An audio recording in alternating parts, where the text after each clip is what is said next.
Greetings, everyone. This is A Shot of Whiskey, and today it's International Men's Day. This video is not exactly what I was wanting to do. In fact, it's not even close to what I wanted to do. Unfortunately, I kind of had to do something else, so it's kind of a last-minute thing. This is partially thanks to my homeschooled son not wanting to cooperate with his schoolwork. He had to do like this thing for division, simple division. Now, it was like 50 problems. Granted, that gets kind of boring after a while, but it's easy stuff like 24 divided by 6. I mean, it's easy for us because we're fucking adults. We went through this shit, but he was just not having it. So I'm spending all this time trying to be like, tough son, you got to do your schoolwork. If you don't do this, you might end up failing and having to repeat the 3rd grade, and I don't want that for you. I don't want you to be a failure. I want you to succeed in life, because unlike society, I love you. So, anyways, and that's kind of in a way what International Men's Day is all about. It's about men loving and supporting each other, especially since most years, including this year, the theme usually has something to do about parenting and raising sons and fathers and all that kind of fun shit. I don't remember exactly what the theme this year is. But yeah, anyways, what I am going to be giving you guys today is I'm going to be responding to a video that was responded to. I'll provide a link to the video that's I'm kind of in a way responding to. The original one was, I assume, a TikTok video. Or at least I think it was. I don't really remember. It could have been here on YouTube. I don't fucking remember or care. But it's this woman who, let's just say it looks like she went splat up against the wall 15 years ago. She ain't looking too good. But then again, she's a feminist, so is that really any surprise? She gives 4 reasons why women should get married at the age of 30 or even older. And the way that this guy's video responds to it, which the name of the channel is, I probably should have looked this up. I think it's the 33 Secrets, if I remember correctly. Watch, I end up looking at it, and it's probably something like, yes to 97 positions or something. But I'm pretty sure it's the 33 Secrets. He starts off by saying, wow, these are probably the 4 worst reasons I've ever heard. And then he starts giving his answers and whatnot. I didn't finish the video because I didn't want it to influence my take on this any more than it already had. And, jeez, this is already 3 minutes. I'm trying not to ramble. Okay, so I wrote down what she wrote. Not exact, but pretty damn close. The first reason she gives is, you know yourself and what you want. No, you fucking don't. You're not some lost person in their 20s who could continue growing and changing their mind about what they want. Now, that is a fair point. As you get older, in theory, you do have a better idea as to who you are. You are more grounded in who you are. But the thing is with women, stereotypically with women, what they want, many times they don't even know that. They change that, and sometimes what they want is just not realistic. How many times have we seen women, especially in this category, in this mindset, who think that they deserve 6 foot tall, 6-figure income, 6 inches at least, 6-pack abs, still willing to be at home more often than a typical 9 to 5, do this, half the chores, it's not possible, ladies. And even if they were, why do you think they'd go for someone like you instead of someone hot and young and much more fertile? Let's see here. You know what you want and you're going after it. Not really. All right. Number 2. You can most likely afford a wedding now. Now, by the way, this is why, if I remember correctly, it's on TikTok, because with all of these are also typed up, and sometimes they're not exactly what she says. The typed up version says you can actually afford a wedding now. Here's the thing, ladies.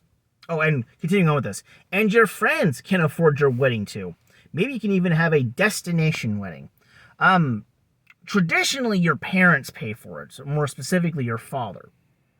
Now, of course, we don't exactly live in traditional times. A lot of that shit's gone completely out the window, thanks to feminism.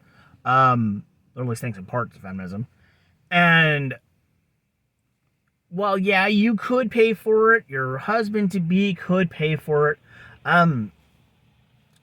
you also don't have to have your wedding cost as much as a fucking house.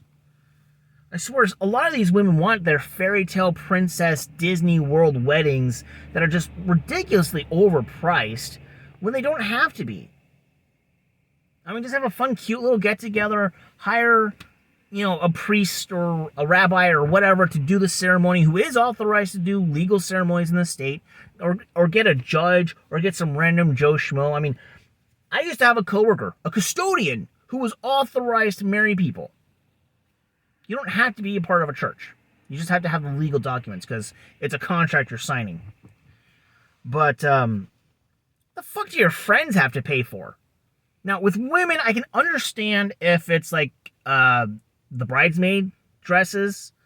But even then, that's all on you in terms of what you want from them. I can understand if you're like, just wear purple, and that's good enough. Okay. But if you're going to say, you have to get this style, it has to be from this place, and you're paying for it all on your own, that's on you, ladies. Now, I don't know what a destination wedding is. That's a new term on me, and I probably could have looked that up if I cared enough to. I'm guessing that it's, you have your wedding nowhere near where you live. Like, okay, so here I live in Southwest Washington. What if my destination wedding was in, Toronto? It's a lot of money to go somewhere to have a wedding. No thanks. The only way I'd even consider traveling to Toronto for a wedding is if it's somebody close and dear to me who lives out there getting married over there. Then I would consider it. Number 3. I actually consider this one to be the funniest of them all.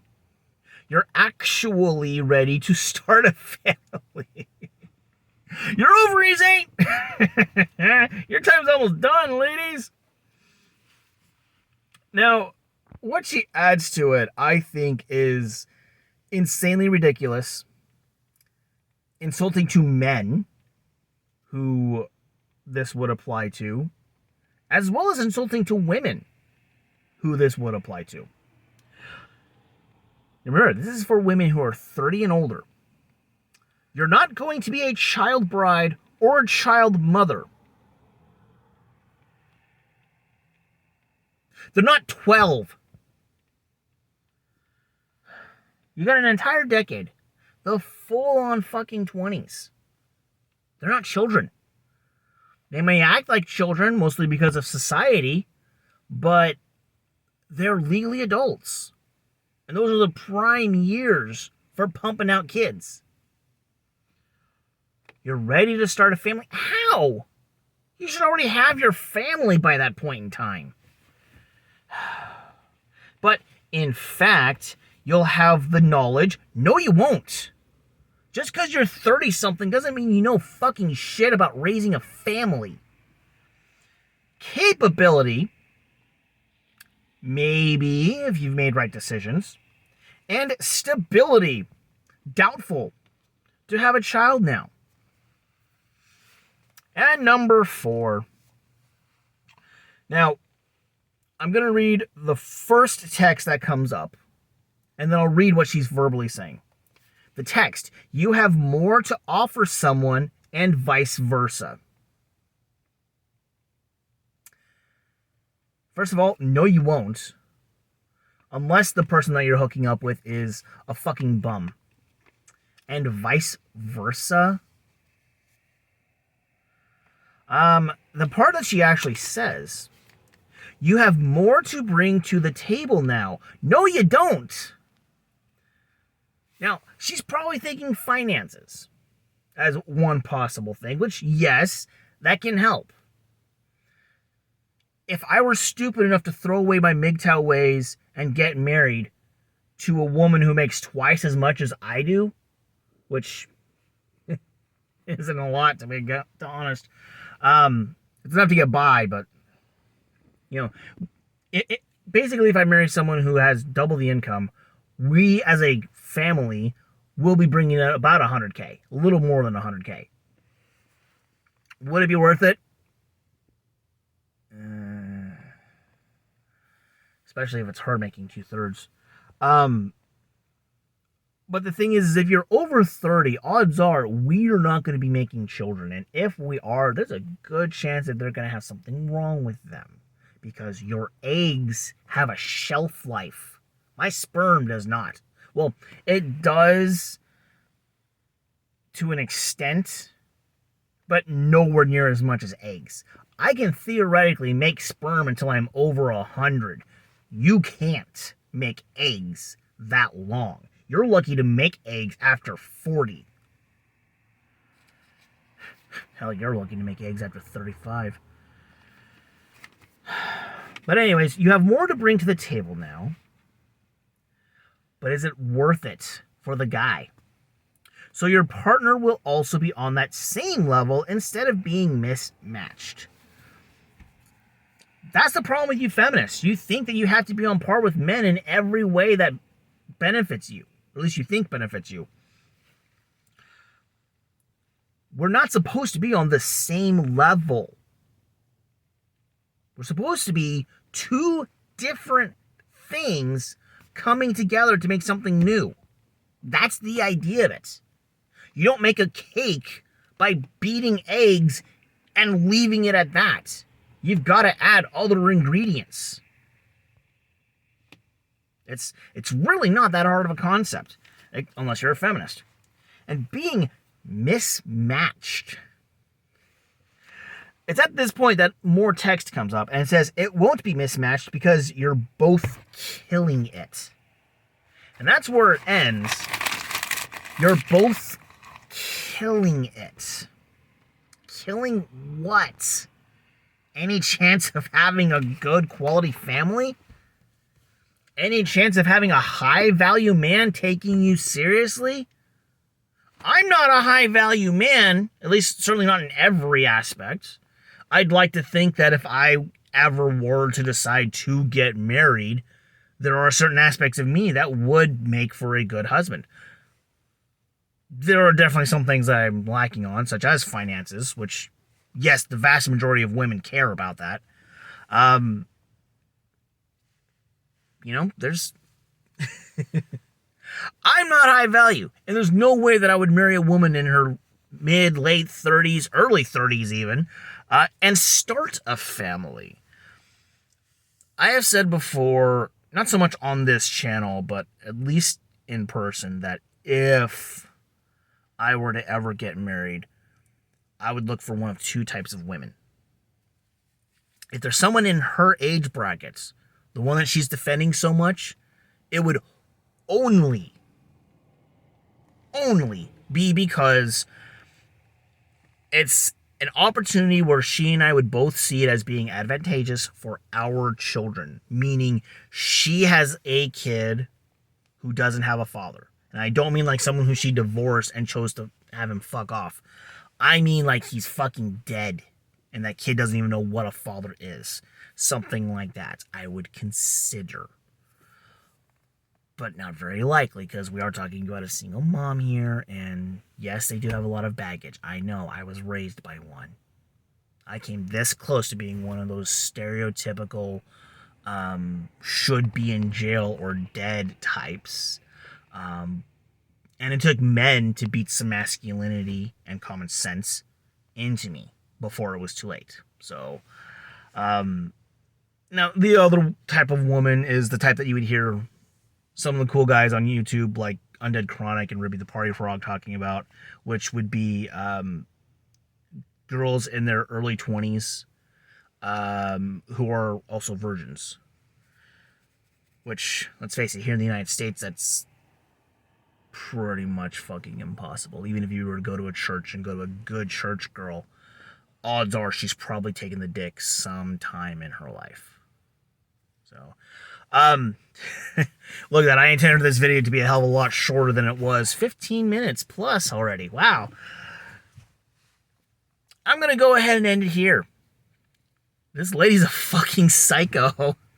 And I'm assuming that if you watch this guy's video all the way through, he's probably not going to go back to it, because he literally starts off the first minute of it being just her, uninterrupted. And I will say this, for those of you who are MGTOW, feel free to subscribe to him as well if you want, but as a heads up, I think he's a dating coach. So, as MGTOW, take it with a grain of salt. There's your warning. Oh, and speaking of salt, if you drink alcohol, if you abuse alcohol, it will abuse you back. Maybe I should get a little bit of abuse before I go to bed. Happy International Men's Day, guys.